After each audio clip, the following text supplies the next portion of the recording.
আসসালামু আলাইকুম। আজকে আপনাদের সাথে শেয়ার করব আলিফা বাবুকে সকালের নাস্তার সাথে আমি কি অ্যাড করে দিলাম। একটা কাঁচকলা এবং একটা নাশপাতি এবং একটা আপেল নিয়ে নিয়েছি।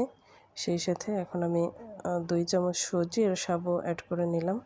এখন হাফ কাঁচকলা দিয়েছি এবং 1 টুকরো নাশপাতি, 1 টুকরো আপেল কেটে মিক্সড করে নিয়েছি। এখন এটাকে এবং পরিমাণ মতো পানি দিয়েছি। সুজি, সাবু, আপেল, নাশপাতি এবং কাঁচকলাটা অ্যাড করে এখন জাস্ট 10 মিনিট অথবা 15 মিনিট আমি রান্না করে নিব এবং আপনাদের বাচ্চাকেও দিতে পারেন।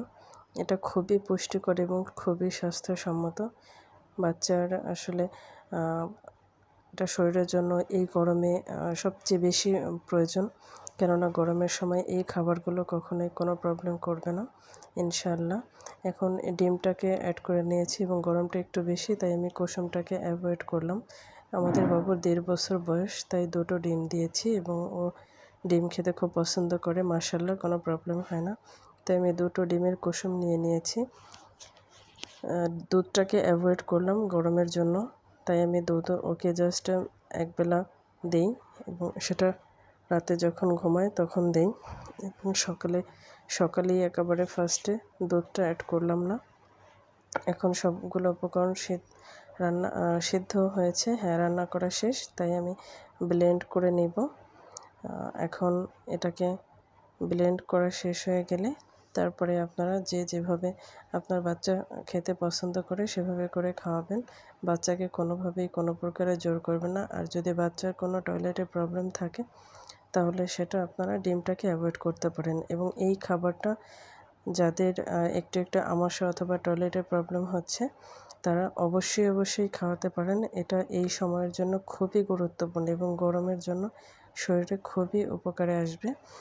এখন আমাদের বাবুকে আসলে আমরা এখনও পর্যন্ত চিনি এবং লবণ কোনো কিছুই ওর খাবারে অ্যাড করে দেই না, তাই জাস্ট 2 চামচ মধু অ্যাড করলাম। চাইলে আপনারা মধুটা স্কিপ করতে পারেন। আমাদের বাবুর যেহেতু মধুতে কোনো প্রবলেম হয় না, তাই মধুটাকে অ্যাড করলাম। আপনারা আপনাদের মতো করে বাচ্চা যেভাবে কমফোর্ট ফিল করে জাস্ট সেভাবেই করেই দিবেন। কেননা আপনি আপনার বাচ্চার অনুভূতিটা বুঝতে পারেন। আপনার বাচ্চা আসলে কোনটা খেলে ওর প্রবলেম হয়, কোনটা খেলে প্রবলেম হয় না, সেই অনুযায়ী আপনি আপনার বাচ্চাকে দিবেন। এটা আসলে এখন চামচ ব্যবহার করতে পারেন এবং আবার চাইলে কেউ ফিডারও খাওয়াতে পারেন। কারণ আমাদের বাবুকে চামচ দিয়ে খাওয়াতে একটু প্রবলেম হয়, তাই আমরা আসলে ফিডারটা ইউজ করি। ফিডারে খেতেই ও কমফোর্ট ফিল করে, তাই ওকে ফিডারে করে দিচ্ছি এবং এটা খুবই ভালো। আপনারাও খাওয়াতে পারেন। Thank you.